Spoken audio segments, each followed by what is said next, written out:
ஆக்சுவலாக என்னென்னா நாங்கள் இப்போது திடீர்னு ஒரு ட்ரிப் பிளான் பண்ணியிருக்கிறோம். ஸோ இது வந்துட்டு ஒரு அன்பிளான்டு ட்ரிப்புனே சொல்லலாம். பிகாஸ் உங்களுக்கே தெரியும் நம்ம சிட்டி லைஃப் எவ்வளோ ரொம்ப கொஞ்சம் ஸ்ட்ரெஸ்ஃபுல்லாக இருக்குதுன்னு.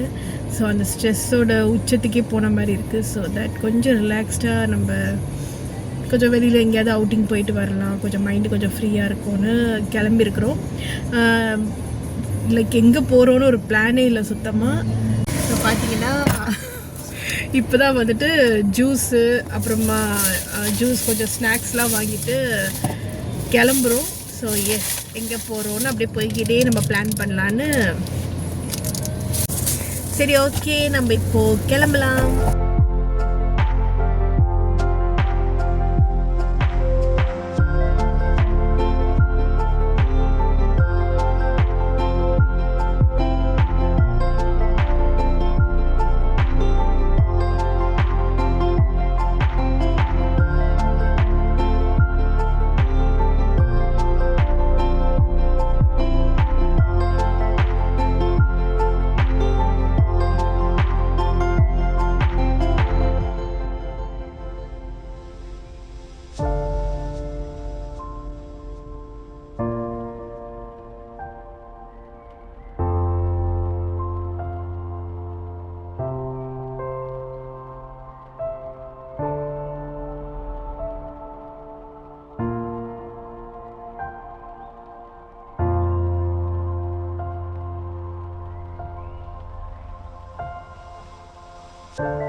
பிளான் பண்ணி லைக் ஏலகிரி போகலான்னு முடிவெடுத்திருக்கிறோம். ஸோ நீங்கள் நினைக்கலாம் என்னடா இங்கே தான் மழை பெய்யுது, எதுக்கு ஏலகிரி போகணுன்னு.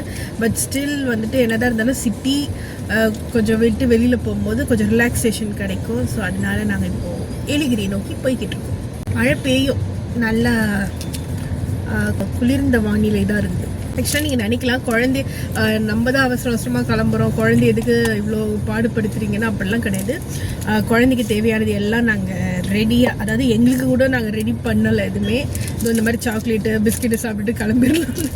குழந்தைக்கு எல்லாமே நாங்கள் பக்காவாக ரெடி பண்ணி வச்சுருக்குறோம். ஸோ இன்னும் குழந்தைய பற்றி நீங்கள் கவலைப்படாதீங்க.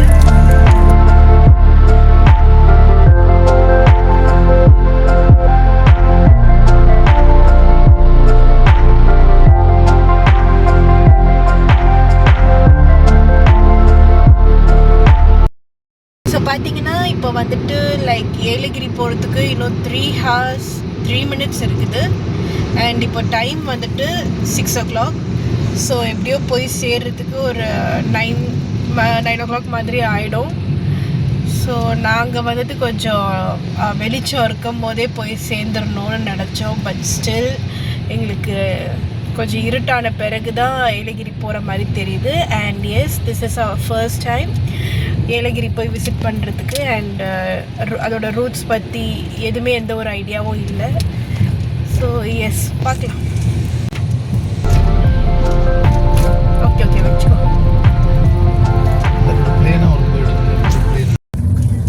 ஸோ எங்களோட பிளான் என்னன்னா வந்துட்டு லைக் லஞ்சு வந்துட்டு இவர் சொன்னார் இந்த மாதிரி ஆம்பூர் பிரியாணிலாம் நல்லா ஃபேமஸ்மா, நம்ம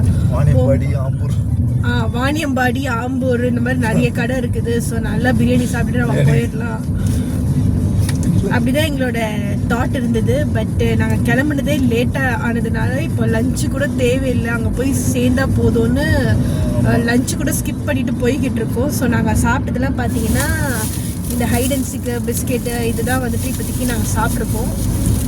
ஸோ எஸ், எவ்வளோ தூரம் இந்த எனர்ஜி தாங்குதுன்னு பார்ப்போம்.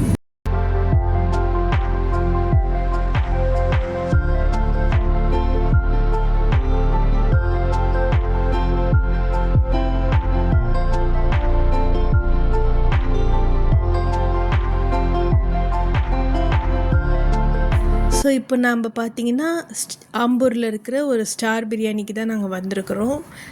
நாங்கள் வந்த டைமில் ஆக்சுவலாக யாருமே இல்லை. பிகாஸ் நாங்கள் வந்தது ரொம்ப ரொம்ப லேட்டு, லைக் கிட்டத்தட்ட ஒரு 6 o'clock தாண்டி 6:30 தான் வந்திருக்கோம். பட் சூப்பராக இருந்தது பிரியாணி எல்லாமே. அண்ட் ஒரு பைபாஸில் வந்துட்டு உங்களுக்கு நல்ல ஒரு ஹைஜீனாக கொஞ்சம் நல்லா சாப்பிட்ணுன்னா ஸ்டார் பிரியாணியை நீங்கள் சூஸ் பண்ணலாம். ஆக்சுவலாக நாங்கள் பார்த்தீங்கன்னா இங்கே ஒரு முட்டை மிட்டாயின்னு ஒரு பக்கத்துலேயே வந்துட்டு முட்டை மிட்டாயின்னு ஒரு கடையில் வந்து மிட்டாய் வாங்கியிருந்தோம். லைக் ஐயோ செல்லக்குட்டி, இப்போ இந்த முட்டை மிட்டாயை வந்து நாங்கள் டேஸ்ட் பண்ண போகிறோம். எப்படி இருக்குதுன்னு பார்த்தீங்கன்னா கிட்டத்தட்ட ரொம்பவே நல்லா இருக்குது. இந்த ஸ்வீட்டுக்குன்னே பேர் போன கடை போல். ஸோ அதை வந்து கண்டிப்பாக அங்கே போனீங்கன்னா இதை ட்ரை பண்ணுங்கள், மிஸ் பண்ணிடாதீங்க. ரொம்பவே நல்லா இருக்குது. ஸோ நல்லா சாப்பிட்டு முடிச்சுட்டு தென் அகெயின் நாங்கள் இங்கே ட்ராவலை ஸ்டார்ட் பண்ணிட்டோம். இடையில ரொம்பவே டயர்டாகிட்டோம். ஸோ கொஞ்சம் நாங்கள் நல்லா ரெஸ்ட் எடுத்துகிட்டு ஒரு 10 மினிட்ஸ் ஒரு காரை கொஞ்சம் ஒதுக்கி நல்லா ரெஸ்ட் எடுத்துகிட்டு அகெயின் நாங்கள் கிளம்ப ஆரம்பிச்சிட்டோம். ஸோ எங்களோட பிளான் வந்துட்டு ஏலகிரி ரீச் ஆகுறது. பட் ஏலகிரி போக முடியல. ஸோ நைட் அதுவுமா ஏலகிரி மலையெல்லாம் சுற்ற முடியாதுன்னு சொல்லிட்டு திருப்பத்தூரில் போயிட்டு நாங்கள் ரூம் எடுத்து தங்கிட்டோம். ஸோ நெக்ஸ்ட் அப்டேட்டை நாங்கள் நெக்ஸ்ட் வீடியோவில் சொல்கிறோம். Until then take care, by.